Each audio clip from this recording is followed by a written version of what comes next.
Hello everyone, welcome to excel in education. Friends, आप सभी का एक्सेल इन एजुकेशन में स्वागत है। और आज की इस वीडियो में हम लोग बहुत ही इम्पॉर्टेंट टॉपिक डिस्कस करेंगे, रोल ऑफ यूजीसी। आप हायर एजुकेशन के एग्ज़ाम को देने जा रहे हैं, एडवर्टीजमेंट 51 के लिए हम लोग असिस्टेंट प्रोफेसर की तैयारी कर रहे हैं। तो हायर एजुकेशन की फील्ड में यूजीसी का क्या रोल है? बहुत ही महत्वपूर्ण भूमिका है और बहुत ही इम्पॉर्टेंट ये एक बॉडी है, एक निकाय है जिसके क्या कार्य हैं, क्या रूल्स रेगुलेशंस हैं, क्या ये नॉर्म्स बनाती हैं। ठीक है, तो ये सारी चीज़ें, इसका स्ट्रक्चर क्या है, इन सारी चीज़ों को आज हम इस वीडियो में कवर करेंगे। और इसको जानना भी ज़रूरी है क्योंकि एक तो आप हायर एजुकेशन के एग्ज़ाम की तैयारी कर रहे हैं, एग्ज़ाम में यहाँ से सवाल आते ज़रूर हैं, तो आपको वीडियो को पूरा देखना चाहिए और आपको यहाँ से काफ़ी अच्छी इन्फॉर्मेशन मिलेगी। मतलब पूरा डिटेल कवरेज यहाँ पे करवाया जाएगा। साथ ही में PYQ जो कि पूछे जा रहे हैं और पहले आ चुके हैं, आगे क्या संभावना है, वो सारे क्वेश्चंस भी यहाँ पर कवर किए हैं। ठीक है, तो आप लोग टेलीग्राम चैनल को भी ज्वाइन कर लें क्योंकि वहाँ पे PDF के फॉर्म में आपको कंटेंट मैं दे देती हूँ। और यहाँ पर वीडियो को पूरा देखिएगा। वीडियो पसंद आए तो लाइक एंड शेयर ज़रूर करिएगा। ठीक है, टेलीग्राम चैनल को ज्वाइन कर लीजिए। टेलीग्राम का लिंक आपको डिस्क्रिप्शन में मिल जाएगा। और चैनल को अभी तक आपने सब्सक्राइब नहीं किया तो सब्सक्राइब ज़रूर कर लीजिए क्योंकि एनालिटिक्स में जब मैं देखती हूँ तो अनसब्सक्राइब लोग काफ़ी दिखते हैं और सब्सक्राइब किए हुए लोगों की संख्या कम है। ठीक है, तो आप लोग सब्सक्राइब कर लीजिए, आपको ऐसी ही वीडियोज़ यहाँ से मिलती रहेंगी। प्लेलिस्ट में आप देख लीजिएगा, काफ़ी सारी वीडियो मैंने HESC से संबंधित डाल रखी हैं। चलिए स्टार्ट करते हैं और देखते हैं कि UGC की महत्वपूर्ण भूमिका क्या होती है। UGC यूनिवर्सिटी ग्रांट्स कमीशन, ठीक है, तो विश्वविद्यालय अनुदान आयोग। इसमें देखिए यहाँ पर इस जो है आयोग का गठन, विश्वविद्यालय शिक्षा आयोग का गठन 1948 में डॉक्टर राधाकृष्णन की अध्यक्षता में हुआ था। ठीक है, तो वर्ष 1948 में किसकी अध्यक्षता में? डॉक्टर राधाकृष्णन की अध्यक्षता में UGC का गठन हुआ था। एक क्वेश्चन तो आपका यहाँ से बनता है। ठीक है, इसके पहले थोड़ा सा मैं इसके जो है हिस्ट्री के बारे में बात करती हूँ। तो 1948 की ये बात हो गई।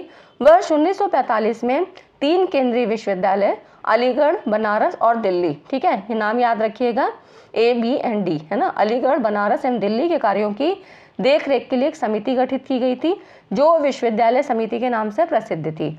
और 1947 से ये समिति देश में सभी जितने भी विश्वविद्यालय थे उन सभी के रिस्पॉन्सिबिलिटीज़ को निभाने लगी थी। ठीक है, तो इससे पहले जबकि ये UGC का गठन हुआ था तो इससे पहले विश्वविद्यालय समिति जो है काम कर रही थी। ठीक है, सारी यूनिवर्सिटीज़ की देख रेख और मेंटेनेंस जितना भी काम था 1945 में। ठीक है, तो ये विश्वविद्यालय समिति के नाम से था क्योंकि देखिए क्वेश्चन रिलेट करके पूछे जा सकते हैं, इसलिए थोड़ा सा जानना ज़रूरी होता है। अब 1948 में डॉक्टर राधाकृष्णन की अध्यक्षता में विश्वविद्यालय शिक्षा आयोग का गठन हुआ। इस आयोग ने सुझाव दिया कि विश्वविद्यालय अनुदान समिति को UK विश्वविद्यालय अनुदान आयोग के सामान्य मॉडल के अनुरूप इसका जो है कंस्ट्रक्शन किया जाना चाहिए, जिसका एक पूर्णकालिक अध्यक्ष और अन्य सदस्य हों, ठीक है, जो विशेष महत्व रखने वाले शिक्षाविद हों। तो इस तरह से यहाँ पर ये बात कही गई, ऐसा सुझाव दिया गया। 1952 में केंद्र सरकार के द्वारा ये निर्णय लिया गया कि विभिन्न केंद्रीय विश्वविद्यालय एवं अन्य प्रांतीय विश्वविद्यालय और उच्च शिक्षा से जुड़े संस्थानों को अनुदानों का आवंटन विश्वविद्यालय अनुदान आयोग करेगा। ठीक है, तो 1952 में इसके गठन की तैयारी हो गई थी और इसके काम भी निर्धारित किए गए कि जितने भी हायर एजुकेशन से संबंधित संस्थान हैं उनके जो ग्रांट्स मिलता है, अनुदान मिलता है, इसका जो है आवंटन UGC के द्वारा किया जाएगा। ठीक है, तो ये क्वेश्चन यहाँ से बनते हैं, इसलिए मैं थोड़ा इसका एक्सप्लेनेशन दे रही हूँ। इसी दिशा में उस समय के शिक्षा, प्राकृतिक संसाधन और वैज्ञानिक अनुसंधान मंत्री मौलाना अबुल कलाम आज़ाद जी ने 26 दिसंबर 1952 को विश्वविद्यालय अनुदान आयोग का औपचारिक गठन किया। ये भी क्वेश्चन पूछा जाता है। ठीक है, जो भी यहाँ पे मैंने अंडरलाइन कर रखी चीज़ों को रेड कलर से, वो इम्पॉर्टेंट है। अब यहाँ पर देखिए, ये तो हो गया 1952 में इसके औपचारिक गठन की बात। देखिए दो क्वेश्चन दो तरीके से बनता है। एक तो गठन की बात कहता है और फिर संवैधानिक दर्जा कब मिला इसकी भी बात करता है। ठीक है, तो वर्ष 1956 में UGC को संसद के अधिनियम के तहत संवैधानिक दर्जा प्राप्त हुआ। ठीक है, तो 1956 और 52 में कंफ्यूज मत होइएगा, ये दोनों अलग अलग चीज़ें हैं। तब से UGC भारत में विश्वविद्यालय शिक्षा के मानकीकरण, संसाधनों के आवंटन और निश्चित प्रणाली के आधार पर विश्वविद्यालय में सहयोग और समन्वय की दिशा में भारत सरकार की सहयोगी संस्था के रूप में कार्य कर रहा है। ठीक है, तो 1956 में 1956 में इसको संवैधानिक दर्जा दिया गया। ठीक है, और यहाँ पर कौन से मंत्री थे, तो मौलाना अबुल कलाम आज़ाद जी ने इसका गठन किया। अब देखिए क्षेत्रीय कार्यालय ये भी पूछे जाते हैं। तो संपूर्ण देश में प्रभावी शैक्षिक पद्धति के विकास के लिए यूनिवर्सिटी ग्रांट कमीशन ने विकेंद्रीकरण की पद्धति अपनाते हुए, ठीक है, यहाँ पर देखिए इनको नाम याद रखिएगा, पुणे, हैदराबाद, कोलकाता, भोपाल, गुवाहाटी एवं बेंगलुरु में अपने क्षेत्रीय कार्यालय स्थापित किए। इसका मुख्यालय कहाँ है, तो बहादुर शाह जफर बाग, नई दिल्ली। ये भी क्वेश्चन पूछा गया था। ठीक है, अभी प्रीवियस ईयर क्वेश्चन मैं दिखाऊंगी आपको पीछे। संगठन में क्या क्या होते हैं, 9 सदस्य सम्मिलित होते हैं, 3 सदस्य विश्वविद्यालय के कुलपति, 4 प्रसिद्ध शिक्षाविद और 2 केंद्र सरकार के प्रतिनिधि होते हैं। ठीक है, वर्तमान समय में विश्वविद्यालय अनुदान आयोग के अध्यक्ष प्रोफेसर एम जगदीश कुमार जी हैं। ठीक है, ये सभी को पता ही होगा आप लोगों को। और एक क्वेश्चन और बनता है कि सबसे पहले कौन थे, तो देखिए विश्वविद्यालय अनुदान आयोग के प्रथम अध्यक्ष कौन थे, तो प्रोफेसर शांति स्वरूप भटनागर। ठीक है, दोनों अलग अलग हैं चीज़ें। तो यहाँ पर देखिए ये जो है आपका प्रोफेसर एम जगदीश कुमार जी के बारे में थोड़ा करेंट से मैं चीज़ें आपको बता देती हूँ, करेंट अफेयर के नोट्स में किस तरह पूछे जाते हैं। तो यहाँ पर देखिए 2022 मतलब 4 फरवरी 2022 को केंद्र सरकार ने प्रोफेसर एम जगदीश कुमार जी को विश्वविद्यालय अनुदान आयोग का नया अध्यक्ष नियुक्त किया। ठीक है, 2022 में इनकी नियुक्ति हुई। इसके पूर्व वो क्या थे, थोड़ा सा हम इनका भी डिटेल जान लेते हैं। तो वो JNU में जवाहरलाल नेहरू विश्वविद्यालय में कुलपति थे। ठीक है, उनका कार्यकाल कितना होगा, 5 वर्ष अथवा 65 वर्ष की आयु तक, जो भी पहले हो। इस पद पर उन्होंने किसका स्थान लिया, मतलब इसके पहले कौन थे, तो प्रोफेसर धीरेन्द्र पाल सिंह। कहीं कहीं पर DP सिंह भी लिखा आता है तो कंफ्यूज मत होइएगा, प्रोफेसर धीरेन्द्र पाल सिंह हैं, इन्हीं का स्थान इन्होंने लिया। ठीक है, और पहले अध्यक्ष कौन थे सबसे पहले, तो प्रोफेसर शांति स्वरूप भटनागर। ये क्वेश्चन प्रीवियस ईयर में पूछा जा चुका है। ठीक है, तो ये प्रीवियस ईयर क्वेश्चन है।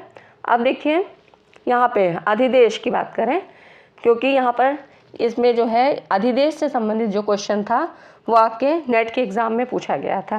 ठीक है, यहाँ पर देखिए UGC को उच्च शिक्षा में अनन्य स्थान प्राप्त है और UGC अधिनियम के अनुच्छेद 12 के अंतर्गत UGC अधिदेश में 2 उत्तरदायित्व समावेशित हैं, उच्च शिक्षण संस्थानों का वित्त पोषण और उनमें मानकों का समन्वय और निर्धारण करना और तत्पश्चात उनका मेंटेनेंस करना। ठीक है, अनुरक्षण मतलब मेंटेनेंस।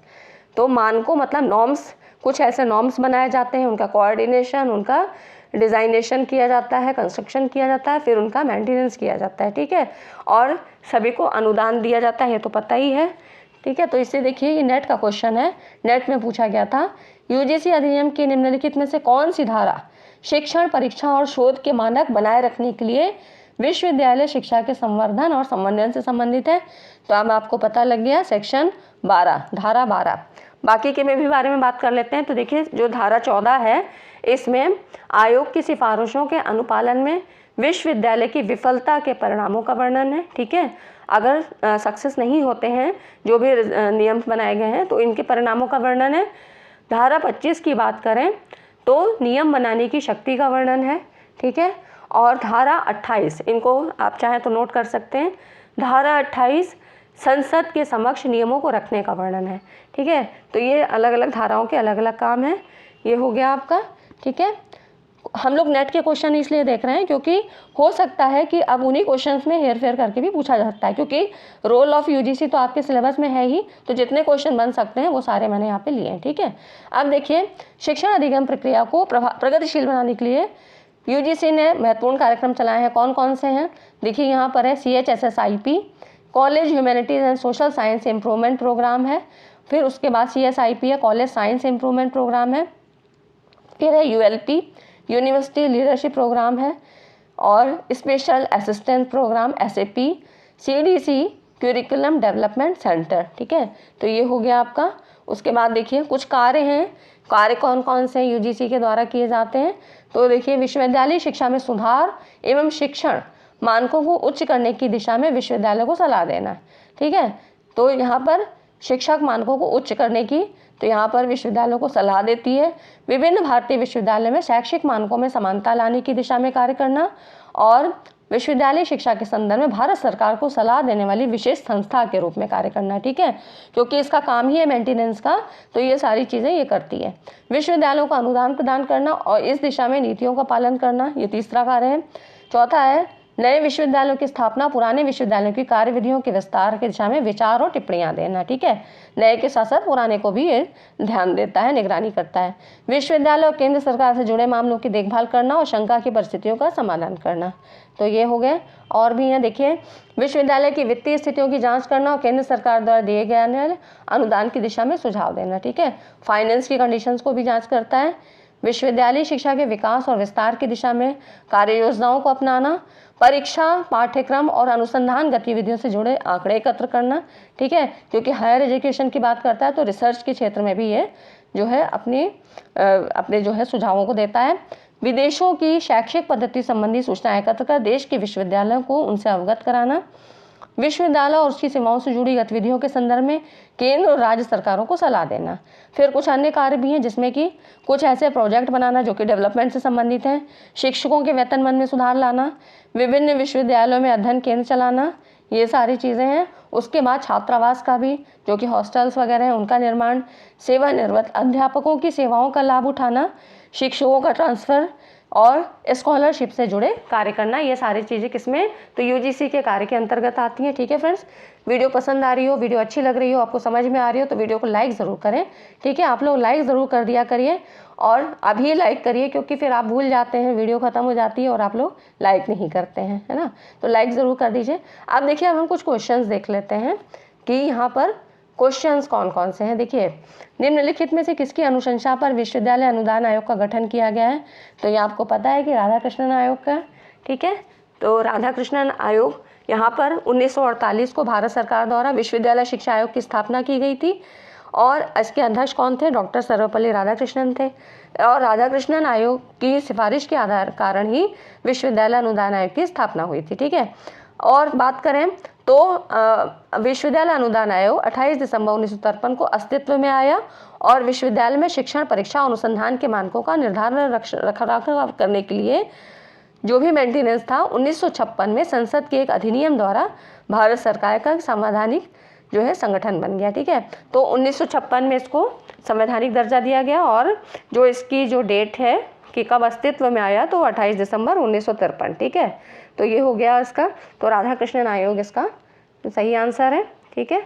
उसके बाद देखते हैं, यूजीसी ने सभी उच्च शिक्षा संस्थानों के लिए सीबीसीएस प्रारंभ किया है। सीबीसीएस आपको पता है चॉइस बेस्ड क्रेडिट सिस्टम है, ठीक है। तो इसके बारे में थोड़ा सा मैं आपको बता दूं, क्योंकि यूजीसी के गाइडलाइन के अनुसार चॉइस बेस्ड क्रेडिट सिस्टम जो है 2015 और 16 में शुरू किया गया था, ठीक है। यूजीसी ने हायर एजुकेशन इंस्टीट्यूट के लिए सीबीसीएस की शुरुआत की, क्योंकि लचीलेपन की अनुमति देने की आवश्यकता है। यहाँ पर कुछ फ्लेक्सिबिलिटी होनी चाहिए, वो ऐसे हार्ड एंड फास्ट रूल जो कि पुराने समय से चले आ रहे हैं उनमें बदलाव की ज़रूरत है, ताकि छात्र अपनी रुचि के पाठ्यक्रम चुन सकें, ठीक है। तो इसलिए सीबीसीएस को लाया गया। अब सीबीसीएस का मुख्य उद्देश्य शिक्षा व्यवस्था को छात्र केंद्रित बनाना, ठीक है। कई बार ये भी पूछा जाता है और ये क्वेश्चन आपका यहाँ मतलब रोल ऑफ यूजीसी में भी बन सकता है, प्लस टीचिंग में भी बन सकता है, क्योंकि टीचिंग एप्टीट्यूड भी है आपके में, तो वहाँ भी पूछा जा सकता है। इसलिए इस सिस्टम को थोड़ा सा मैं बता रही हूँ। तो यहाँ पर क्या है, शिक्षा व्यवस्था कैसी है, लर्नर सेंटर्ड है, ठीक है, पीपल सेंटर्ड है, मतलब छात्र केंद्रित है।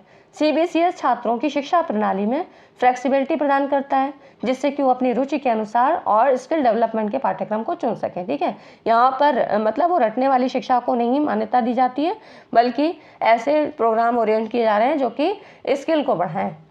कुछ ऐसे जो है प्रैक्टिकल वर्क यहाँ कराए जाते हैं, कुछ जैसे शिक्षण, टीचिंग, ट्यूटोरियल, प्रैक्टिकल के लिए निर्धारित घंटों की संख्या के आधार पर प्रत्येक पाठ्यक्रम को क्रेडिट प्रदान किया जाता है, इसीलिए चॉइस बेस्ड क्रेडिट सिस्टम है। और इस प्रकार ये प्रणाली मुख्य पाठ्यक्रम को सीखने के अवसर और रास्ते प्रदान करती है, जिससे कि अगर हम ओवरऑल डेवलपमेंट की बात कर लें, मतलब बात करते हैं कि उसका समग्र विकास किस तरह से होगा, तो अतिरिक्त अवसर भी यहाँ पर प्रदान किए जाते हैं, ठीक है। तो ये सारी चीज़ें हो गई। अब यहाँ पर देखिए, ये कह रहा है कि सभी उच्च शिक्षा संस्थानों के लिए यूजीसी ने सीबीसीएस प्रारंभ किया है, तो जिससे कि अब देखिए इससे आप क्वेश्चन को बता सकते हैं ना कि यहाँ पर फ्लेक्सिबिलिटी को अलाउ करें so that student can choose courses of their interest, है ना। तो यही राइट ऑप्शन है इसका। तो ये हो गया आपका, ठीक है। अब देखिए यहाँ पर यूजीसी ने यहाँ पर देखिए यूजीसी ने उच्च शिक्षा की सभी शाखाओं के लिए पूर्व स्नातक कोर्स के लिए एक 6 माह के मॉड्यूल पाठ्यक्रम का अधिदेश दिया है, जिसका उद्देश्य है। तो यहाँ पर अब यहाँ से आपको ये यहाँ पे पूरा आया नहीं है करेक्ट आंसर, तो आपको ऑप्शन में से देना है, ठीक है। ये कौन से ऑप्शन सही है, तो 2 ऑप्शन इसमें थे। तो देखिए यहाँ पर उच्च शिक्षा संस्थानों के लिए 6 माह के मॉड्यूल पाठ्यक्रम का अधिदेश दिया है। तो इसमें जो मॉड्यूल बनाया गया है ये 2021-22 की बात है। तो इसमें कहा गया कि मॉड्यूल एंड एनवायरमेंटल स्टडीज़, ठीक है। यूजीसी ने अभी हाल में अपने एफिलिएटेड यूनिवर्सिटीज़ और कॉलेजेस को स्नातक डिग्री की जो भी शाखाएं हैं सभी शाखाओं में ईवीएस पे एक अनिवार्य 6 मॉड्यूल पाठ्यक्रम शुरू करने का निर्देश दिया, ठीक है। तो उस मॉड्यूल में क्या क्या कहा गया, पर्यावरण के प्रति ज्ञान, कौशल और अभिवृत्ति को बढ़ाना, एक तो ये इसमें शामिल था, और दूसरा था विभिन्न स्थानीय पर्यावरणीय पक्षों को प्रत्यक्ष ज्ञान प्रदान करना, ठीक है। ये पूरा आंसर यहाँ पे आ नहीं पाए हैं क्योंकि क्वेश्चन बड़ा है, ये भी नेट का ही क्वेश्चन है, ठीक है। तो इस तरह से ये 6 मॉड्यूल पाठ्यक्रम था जिसमें कि पर्यावरण से संबंधित चीज़ों को यहाँ पर प्रधानता दी गई है। तो ये हो गया आपका, ठीक है फ्रेंड्स। वीडियो को अभी तक लाइक नहीं किया हो तो लाइक ज़रूर करें, आप लोग लाइक करें और अपने कमेंट भी बताया करें। अब देखिए the headquarter university grant commission का कहाँ पर है, तो आपको पता है कि नई दिल्ली में है, ठीक है। तो ये हो गया आपका। अगला क्वेश्चन देखिए, विश्वविद्यालय अनुदान आयोग अधिनियम किस वर्ष पारित किया गया था, तो ये आपका 1956 में था, ठीक है। ये हो गया आपका। ये सारे क्वेश्चन आपके यूपीएससी में आ चुके हैं, ठीक है।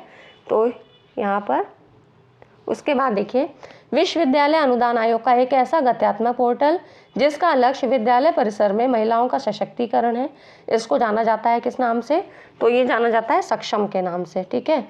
ये हो गया आपका। ये सारे क्वेश्चन क्योंकि पूछे गए हैं इसलिए मैं बता रही हूँ।